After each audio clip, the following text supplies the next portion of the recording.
برطانیہ نے پاکستان کو کووڈ-19 کے دوران سفر کے لیے خطرناک سمجھے جانے والے ممالک کی ریڈ لسٹ سے خارج کر دیا ہے۔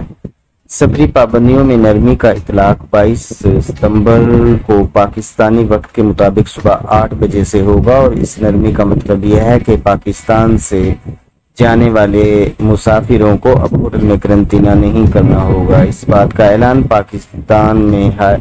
برطانیہ کے ہائی کمشنر نے کیا ہے، اور انہوں نے کہا ہے کہ وہ اس کی تصدیق کرتے ہیں کہ پاکستان کو ریڈ لسٹ سے خارج کر دیا گیا ہے۔ وہ جہاں کہتے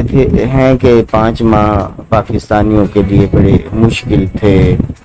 برطانوی حکومت نے 2 اپریل کو پاکستان میں کرونا وائرس کے بڑھتے ہوئے متاثرین کے باعث ملک پر سفری پابندی کا اعلان کیا تھا، جس کا اطلاق 9 اپریل کو ہو گیا تھا۔ برطانیہ کی جانب سے آج جو اعلان کیا گیا ہے، اس میں 8 ممالک کو ریڈ لسٹ سے ہٹا دیا گیا ہے، اور ان ممالک میں شامل ہیں ترکی، پاکستان، مالدیپ، مصر، سری لنکا، عمان، بنگلہ دیش اور کینیا۔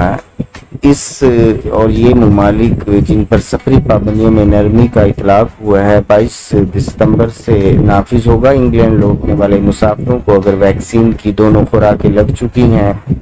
تو انہیں سویب ٹیسٹ یا PCR ٹیسٹ نہیں کروانا ہوگا۔ جو ممالک ریڈ لسٹ میں شامل نہیں ہیں، وہاں سے برطانیہ کے لیے روانہ ہونے والے مسافروں کو روانگی سے پہلے ویکسین کی دونوں خوراکیں لگی ہونے کی صورت میں یہ ٹیسٹ نہیں ہوگا۔ پاکستان میں برطانیہ کے اس فیصلے کا خیر مقدم کیا جا رہا ہے، اور بہت ہی خوشی کے ٹویٹ جاری کیے جا رہے ہیں۔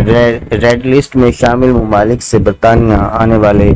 مسافروں کو قرنطینہ ہوٹلوں میں قیام کے لیے 1750 پاؤنڈ فی فرد ادا کرنا لازم تھے، اور مسافروں کو برطانیہ پہنچنے سے قبل ہی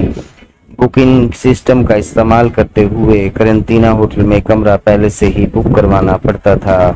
اور کسی ایک فرد کے لیے قرنطینہ ہوٹل کی فیس 1750 پاؤنڈ مقرر تھی، جس میں ٹرانسپورٹیشن اور ٹیسٹوں کی لاگت بھی شامل تھی۔ ایک اضافی بالغ یا 12 سال سے زیادہ عمر کے بچے کے لیے فیس 650 پاؤنڈ تھی، اور وہ 5 سال سے 12 سال تک کے بچے کے لیے 325 پاؤنڈ ادا کرتا تھا۔ سرکاری طور پر منظور شدہ ہوٹل میں قرنطینہ نہ کرنے کی صورت میں مسافروں کو 10,000 پاؤنڈ تک جرمانہ یا